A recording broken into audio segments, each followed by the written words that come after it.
जय हिंद दोस्तों, मैं किशन आप सबका स्वागत करता हूं। शुरू करते हैं आज के डिफेंस समाचारों को। चलिए दोस्तों, आखिरकार तेजस मार्क 1A के लिए एक बड़ी खुशखबरी सामने आई है और डीआरडीओ ने अब तेजस मार्क 1A के लिए पूरी तरह स्वदेशी रेडॉम को डेवलप कर लिया है। दोस्तों यहाँ पर ये जो रेडॉम है वो एयरक्राफ्ट का अगला हिस्सा होता है जिसके अंदर रडार लगा होता है। इसका काम रडार को बारिश, धूल, बिजली और बर्ड स्ट्राइक जैसी चुनौतियों से बचाना होता है। इवन इसके जरिए रडार की क्षमताएं भी कम नहीं होती है। और इस रेडॉम को डीआरडीओ की पुणे स्थित लैब ने खास क्वार्ट्ज फाइबर कंपोजिट और साइनेट ईस्टर रिजेन जैसी मॉडर्न टेक्नोलॉजी से बनाया। बता दें कि अभी तक इस रेडॉम के स्ट्रक्चरल, मैकेनिकल और इलेक्ट्रोमैग्नेटिक टेस्ट सफल रहे और अब ये फ्लाइट ट्रायल्स के फाइनल फेज में। और इसका एक सबसे बड़ा फायदा ये होगा कि इस तरीके के रेडॉम्स को जो हम बाहर से इंपोर्ट करते थे वो निर्भरता खत्म हो जाएगी और इवन भविष्य में तेजस मार्क 2, एमका और अवाक्स जैसे भारतीय प्रोजेक्ट्स को भी इससे फायदा मिलेगा। बढ़ते नेक्स्ट अपडेट की तरफ। भारतीय वायुसेना ने अब वेदा एरोनॉटिक्स से 300 किलोमीटर रेंज वाले Suresh Sartre mark 1 loitering mission का ऑर्डर दिया है। और आपको मैं बता दूं कि इसकी पहले रेंज 150 किलोमीटर थी, लेकिन अब इसे बढ़ाकर 300 किलोमीटर कर दिया गया है। इस ड्रोन की सबसे बड़ी खासियत पता क्या है? वो है जीपीएस जैम होने पर भी ये अपना मिशन पूरा कर सकता है। ये स्वयं अटैक भी कर सकता है, मतलब कई ड्रोन्स मिलकर एक साथ दुश्मनों के कई ठिकानों पर हमला कर सकते हैं।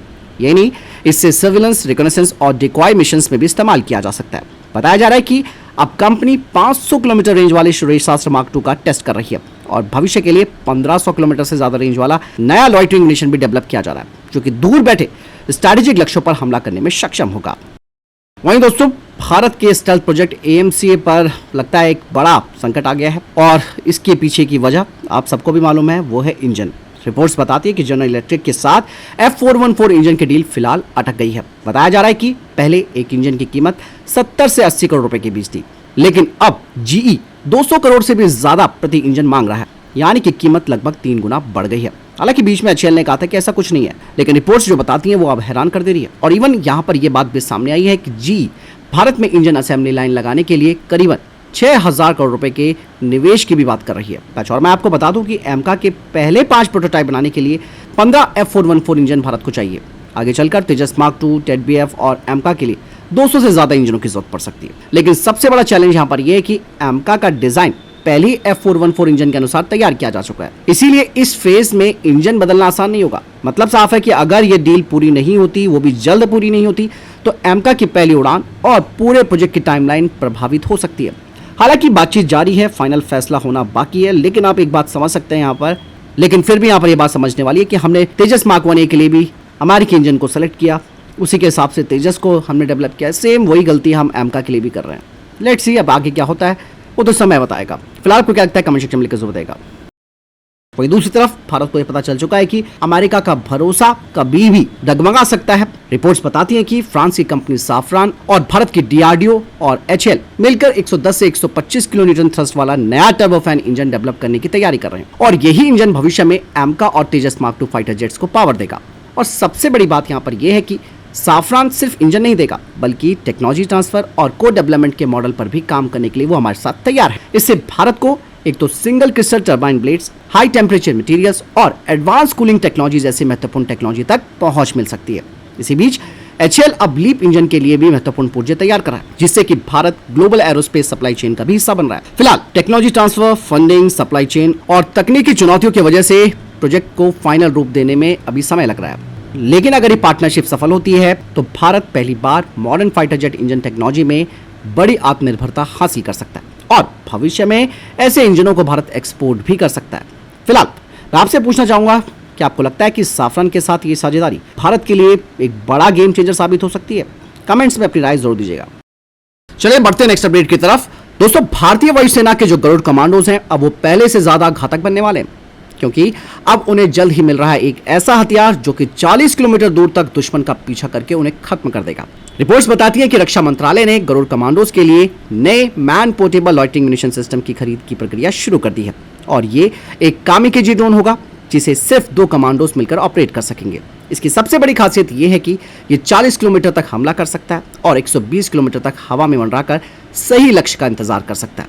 यह सिस्टम दिन और रात दोनों समय काम करेगा और दुश्मन के सैनिकों, बंकरों, इमारतों और टैंकों पर सटीक हमला भी कर सकेगा। इवन दोस्तों, अगर दुश्मन जीपीएस जैम भी कर दे तब भी ये नाविक इनिशियल नेविगेशन और इमेज बेस्ड नेविगेशन की मदद से अपना मिशन पूरा कर सकेगा। इतना नहीं, इसका लॉन्च सिस्टम बेहद शांत होगा, जिससे कि दुश्मन को लॉन्च की भनक तक नहीं लगेगी। बताया जा रहा है कि अगर ये सिस्टम इंडियन एयरफोर्स में शामिल होगा तो गरुड़ कमांडोज की जो सटीक हमला करने की क्षमता है वो कई गुना बढ़ जाएगी और स्पेशल ऑपरेशंस पहले से ज्यादा प्रभावी हो जाएंगे। इसके अलावा एक और बड़ी अपडेट रफाल फाइटर जेट्स को लेकर आ रही है। दोस्तों, अगर भारत का 114 रफाल वाला जो MRFA प्रोग्राम है वो आगे बढ़ता है, जो कि बढ़ेगा ही, तो इसमें भारत केवल रफाल फाइटर जेट्स खरीदेगा ही नहीं बल्कि उन्हें बनाकर दूसरे देशों के लिए भी तैयार कर सकता है। फ्रांस की दासो एविएशन अब भारत को अपना दूसरा ग्लोबल रफाल मैन्युफैक्चरिंग हब बनाने की योजना पर काम कर रही है। मैं आपको बता दूं कि हैदराबाद में टाटा एडवांस सिस्टम्स पहले से ही रफाल के फ्यूजलाज बनाने की तैयारी कर रही है, जो सिर्फ भारतीय विमानों के लिए नहीं बल्कि ग्लोबल सप्लाई चेन का हिस्सा होंगे। इवन शुरुआत में कुछ रफाल्स फ्रांस से आएंगे, आप सब जानते भी हैं, लेकिन धीरे धीरे भारत में फाइनल असेंबली, सिस्टम इंटीग्रेशन और अधिक स्वदेशी निर्माण बढ़ाया जाएगा।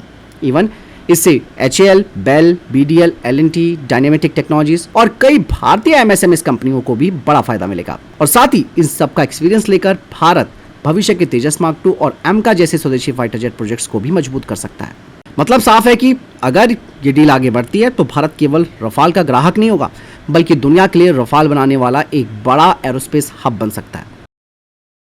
बढ़ते हैं नेक्स्ट अपडेट की तरफ, जो कि इंडियन नेवी के IAC-2 यानी कि आइनस विशाल सुपर कैरियर को लेकर आ रही है। बताया जा रहा है कि भारतीय नौसेना अब IAC-2 को पहले की तरह 65,000 टन वाले आइनस विशाल के बजाय एनहांस आइनस विक्रांत के रूप में डेवलप करने पर विचार कर रही है। मतलब जो IAC-2 होगा दोस्तों, उसका नाम एनहांस आइनस विक्रांत हो सकता है, लेकिन यहाँ पर इस नए एयरक्राफ्ट कैरियर का वजन लगभग 45,000 टन हो सकता है और इसमें स्टोबार लॉन्च सिस्टम भी रखा जाएगा, जिससे कि लागत कम होगी और तेजी से इसका निर्माण पूरा हो पाएगा। और सबसे इंटरेस्टिंग बात तो यहाँ पर यह है कि IAC-2 को सिर्फ फाइटर जेट्स के लिए नहीं बल्कि यूकैप, लॉयल विंगमैन, ISR ड्रोन्स और स्वार्म ड्रोन जैसे मॉडर्न अनमैन्ड एरियल सिस्टम के ऑपरेशंस को ध्यान में रखकर डिजाइन किया जाएगा। इससे भारतीय नौसेना हिंद महासागर में लंबी दूरी की निगरानी, सटीक हमले और इलेक्ट्रॉनिक वॉरफेयर जैसी क्षमताओं को काफी बढ़ा सकेगी। फिलहाल आइनस विशाल की अवधारणा पूरी तरह खत्म नहीं हुई है, ये बात आप मान के चल लो, लेकिन फिलहाल भारतीय नौसेना की प्राथमिकता एक ऐसे एयरक्राफ्ट कैरियर की है जो कि भैया जल्दी बन सके, लागत भी कम आए और भविष्य के ड्रोन युद्ध क्षमता के लिए तैयार रहे। फिलहाल मैं आपसे पूछना चाहूंगा कि आपको क्या लगता है कि भारत को पहले एनहांस विक्रांत को बनाना चाहिए या फिर सीधे सुपर कैरियर यानी कि आइनस विशाल की तरफ बढ़ना चाहिए? कमेंट्स में अपनी राय जरूर दीजिएगा। वहीं दोस्तों, रशिया ने अपने स्टेल्थ फाइटर जेट Su-57 के लिए एक नई घातक मिसाइल पेश की है जो 120 किलोमीटर से ज्यादा दूरी पर दुश्मन को निशाना बना सकती है।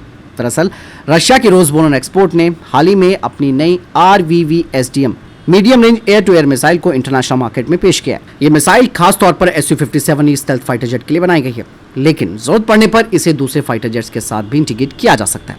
इसकी रेंज जैसे मैंने बताया कि 120 किलोमीटर से ज्यादा है। रोसबोरोन एक्सपोर्ट का कहना है कि इसमें फायर एंड फॉगेट क्षमता है, पैसिव रडार होमिंग है, बेहतर जैम रेजिस्टेंस है ये, और इसका एडवांस एरोडायनेमिक डिजाइन दिया गया है। ये missile fighter jet, helicopters, cruise missiles और ड्रोन जैसे लक्ष्यों को दिन और रात में इलेक्ट्रॉनिक वॉरफेयर की स्थिति में भी निशाना बना सकती है। इसी के साथ Su-57E को KH-69 stealth cruise missile, KH-38 air to surface missile, KH-58 anti radar missile और UPAB 1500 ग्लाइड बॉम्ब जैसे मॉडर्न हथियारों से भी लैस किया जा सकता है। मतलब साफ है कि अगर ये मिसाइल रशिया के दावों के अनुसार प्रदर्शन करती है तो नो डाउट Su-57 की एक्सपोर्ट क्षमता और हवाई युद्ध में इसकी मारक क्षमता दोनों को बड़ा बढ़ावा मिल सकता है। फिलहाल इसकी वास्तविक प्रदर्शन का आकलन भविष्य के ऑपरेशनल इस्तेमाल और जो फिर उसके बाद नतीजे आएंगे उसी से क्लियर हो पाएगा। वहीं दोस्तों, टाटा एडवांस सिस्टम अब एक नया jet powered autonomous loitering mission develop कर रहा है। ये ड्रोन माइक्रो टर्बोजेट इंजन से लैस होगा, जिससे कि इसकी स्पीड और दुश्मन के एयर डिफेंस को पार करने की क्षमता मौजूदा प्रोपेलर वाले कामिकाज़े ड्रोन से बेहतर हो सकती है। बता दें कि इसमें AI based target recognition, electro optical और इंफ्रारेड सेंसर्स भी लगाए जा सकते हैं, यानी कि GPS जैम भी हो जाए तब भी ये अपने लक्ष्य को पहचान कर उसका पीछा कर सकता है। रिपोर्ट्स में बताया जा रहा है कि इसमें पैसिव RF सीकर का ऑप्शन हो सकता है, जिससे कि ये दुश्मन के रडार की तरंगों को पहचान कर उन पर हमला करने में सक्षम होगा। और ऐसी क्षमता का इस्तेमाल स्पेशली दोस्तों सीड और डेड मिशनों में किया जाता है, जिसका उद्देश्य होता है दुश्मन के एयर डिफेंस सिस्टम को पूरी तरह निष्क्रिय कर देना। फिलहाल ये परियोजना अपने डेवलपमेंट फेज में बताई जा रही है। इसकी ऑफिशियल तकनीकी जानकारी सीमित है, लेकिन अगर ये प्रोजेक्ट हमारा सफल होता है तो इससे भारत की स्वदेशी डीप स्ट्राइक और ऑटोनॉमस वॉरफेयर की क्षमता को बड़ा बढ़ावा मिल सकता है।